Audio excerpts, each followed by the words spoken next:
PTI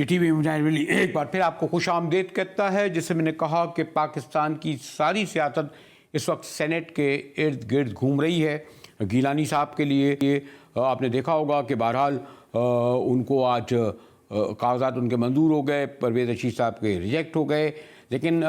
ایک اور interesting جو آج آپ نے سارے دن دیکھا ہوگا میڈیا میں ڈومینیٹ کرتا رہا, وہ پی ٹی آئی کی قیادت کے حوالے سے جو ٹکٹ دیے گئے ہیں ان میں اور سب پہ نہیں, سب سے زیادہ کہا جا رہا ہے کہ خاتون جن کا نام فرح شہزادی ہے اور ہماری خاتون اول اور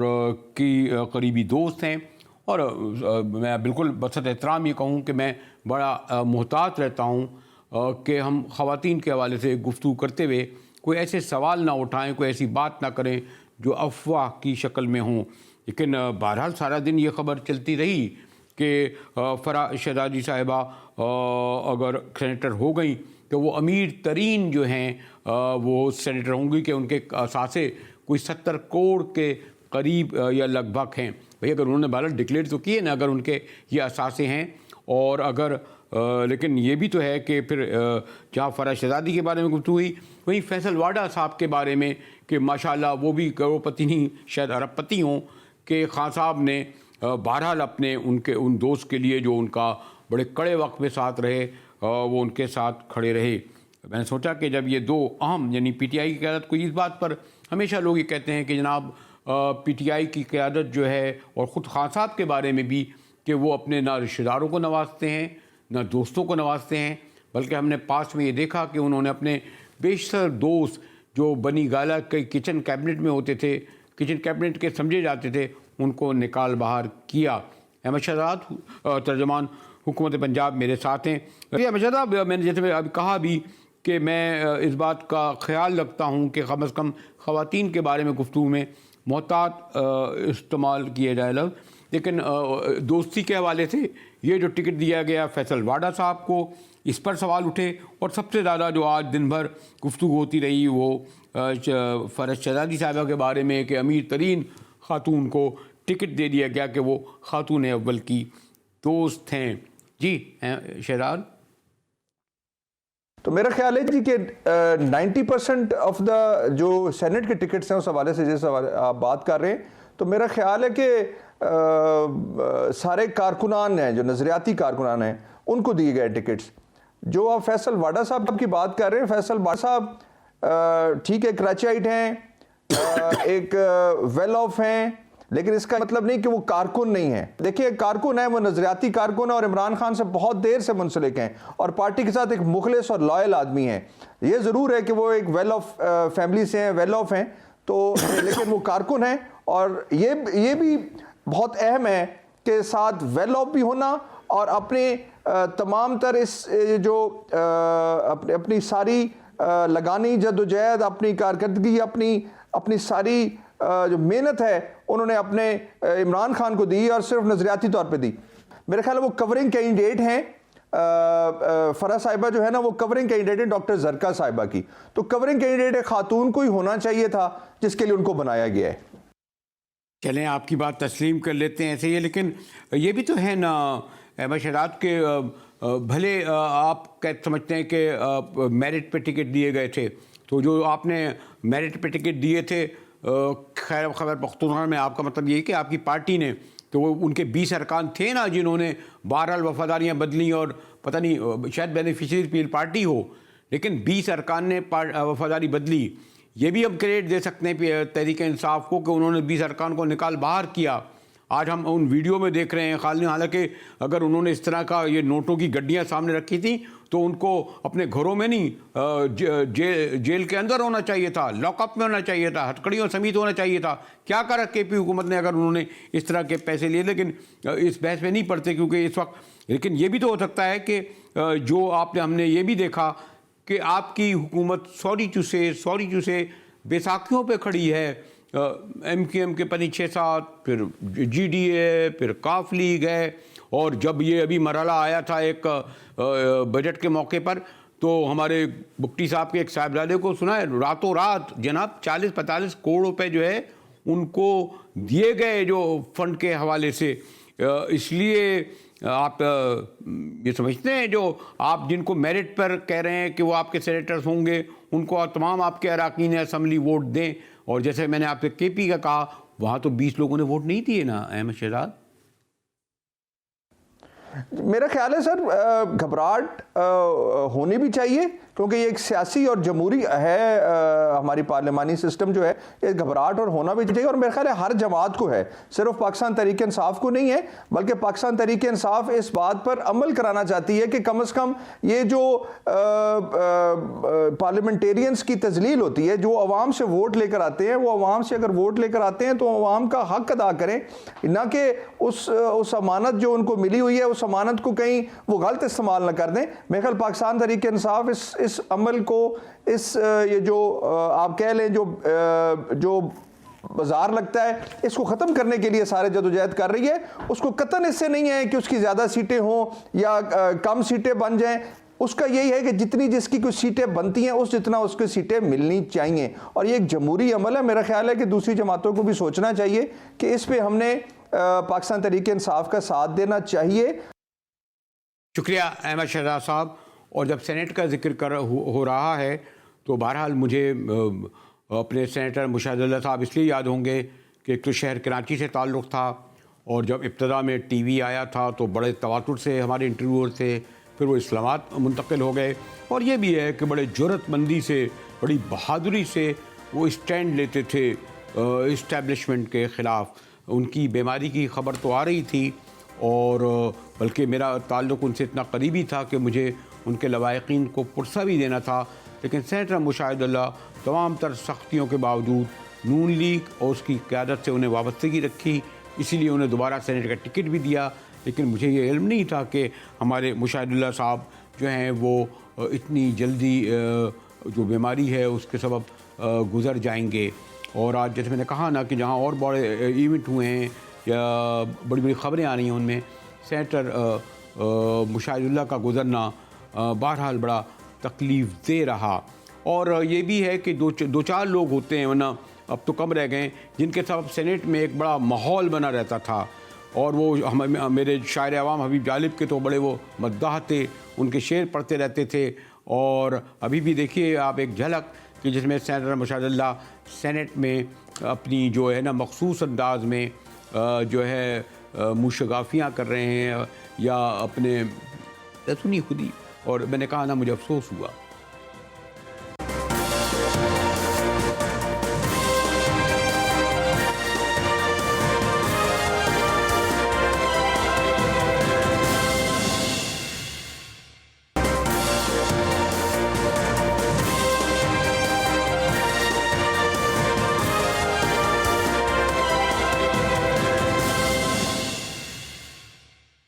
اب میں حبیب جالب کا مثلا بتاتا ہوں، آپ کو ایک شعر سناتا ہوں حبیب جالب کا، کتنا بڑا شاعر۔ وہ یہ کہتا ہے کہ حکمراں ہو گئے کمینے لوگ، خاک میں مل گئے نگینے لوگ۔ مشاہد صاحب بس میرے خیال چھوڑ دیں، ایکسپنج کر دیں۔ مشاہد صاحب آؤ۔ بھائی میں ایک شعر سنا رہا ہوں یار، آپ تفریح لیں۔ مشاہد صاحب آؤ، مشاہد صاحب بس، مشاہد اللہ صاحب اس شاعری کو چھوڑیں اور بات کریں، کمپلیٹ کریں۔ جو شاعر کمینہ اور اس قسم کے الفاظ استعمال کرتا ہے اس کو میں بڑا شاعر مانتا ہی نہیں۔ چلے آپ تشریف رکھیں جی، ادھر چیئر سے بات شبلی صاحب۔ بات یہ ہے، ہاں دیکھا آپ نے کہ ہمارے سینیٹر مشاہد اللہ کے سبب سینیٹ میں بڑی ایک رونق لگی ہوتی تھی، اور میرے تو مرشدی تھے، بڑا تعلق رہا شاعر عوام حبیب جالب کے، بڑے مداح تھے، کیونکہ جالب صاحب نے بھی کسی حکمراں کو، چاہے وہ بھٹو صاحب ہوں، چاہے نواز شریف ہوں، ضیاء الحق ہوں، کسی کو نہیں بخشا۔ لیکن جب بھی موقع ملتا تھا میں نے کہا نا، ایک تو شہر ہمارے کراچی کے تھے، پھر میرا بڑا تعلق واسطہ بھی تھا، بڑی محبت سے گفتگو ہوتی تھی، تلخی بھی ہوتی تھی، لیکن ان سے ایک نیاز مندی کا رشتہ رہا۔ لیکن ابھی جو یہ شعر پڑھ رہے تھے، جس پر ہمارے بہت ہی میرے لیے بھی بڑے قابل احترام اور میرا بڑا ان سے واسطہ رہا، محترم احمد فراز سے ان کے صاحبزادے کہنے لگے کہ یہ شعر کہنے والے شاعر ہی نہیں ہو سکتا۔ لیکن میں پھر یہ کہوں گا کہ جالب صاحب کی بڑی مشہور نظم تھی، اور داستان دل و دو نیم، جس میں انہوں نے پوری ہجرت سے پہلے اور ہجرت کے بعد کا ایک پورا پس منظر بیان کیا تھا کہ ایک حسین گاؤں تھا کنارے آپ، کتنا شاداب تھا دیار آپ، کیا عجب بے نیاز بستی تھی، مفلسی میں بھی ایک مستی تھی، حکمراں بن گئے کمینے لوگ، خاک میں مل گئے نگینے لوگ۔ یہ درست ہے کہ وہ تمام حکمراں، چاہے اس میں قائد اعظم سے لے کر شہید الفقار بھٹو بھی ہوں، پھر سہروردی صاحب ہوں، ان جیسے نگینے حکمراں تو خاک میں مل گئے، اور آج جن حکمرانوں کو ہم دیکھ رہے ہیں ان کے بارے میں وہ لفظ میں نہیں کہوں گا، میرے لیے تو غیر پارلیمانی ہوگا جو سینٹ میں ہمارے مشاہد اللہ صاحب فرما رہے تھے۔ میں نے کہا کہ سینٹ کا ذکر کرتے ہوئے اگر سینیٹر مشاہد اللہ کو یاد نہ کیا جائے تو یہ ذاتی ہوگی کہ یہ ایک میرا ذاتی تعلق واسطہ بھی تھا جس کا قرض اتارا میں نے چند لفظوں میں۔ ای ٹی وی سے مجاہد ویلی کوئی۔